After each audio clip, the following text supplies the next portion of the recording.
سوال ہے کہ اسلام میں عورت کے لباس کی شرعی حیثیت کیا ہے؟ اس چینل میں ان سوالوں کے جوابات مستند علماء کرام سے پوچھ کر آپ لوگوں کو بتائے جاتے ہیں جو اکثر آپ لوگوں کے ذہنوں میں ہوتے ہیں۔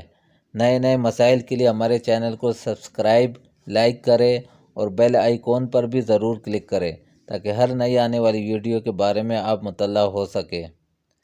جواب ہے کہ شریعت نے عورت کے لیے لباس تو متعین نہیں کیا، البتہ اس کے اصول متعین کر دیے ہیں، جن کی بنیاد یہ ہے کہ لباس ساتر ہو، یعنی جسم کے جس حصے کو چھپانا لازم ہے اس حصے اور اس کی بناوٹ کو چھپا لے۔ نمبر 2 ہے اجنبی کے لیے جاذب نظر نہ ہو۔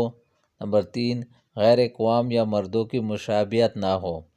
لہٰذا عورت کو ایسا ڈھیلا ڈھالا ساتر لباس پہننا چاہیے جس سے نہ صرف اس کا پورا بدن ڈھک جائے بلکہ اعضاء کی بناوٹ اور عبار بھی ظاہر نہ ہو، اور عورت کے لیے اجنبی مردوں کے سامنے پورے جسم، سر، چہرے، گردن، کلائیوں اور پنڈلی ٹخنوں سمیت کا پردہ ہے، لہذا غیر محرم کے سامنے تو پورا جسم اور اس کی ساکھ چھپانا لازم ہے، جبکہ محرم کے سامنے سر، چہرہ، گردن اور اس سے متصل سینے سے اوپر حصہ، ہتھیلیاں، پاؤں، کلائیاں اور پنڈلی کھول سکتی ہے۔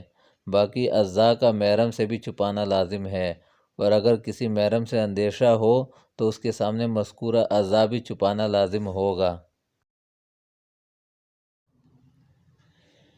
یہ فتویٰ ہے جامعہ علومیہ اسلامیہ علامہ محمد یوسف بنوری ٹاؤن کا۔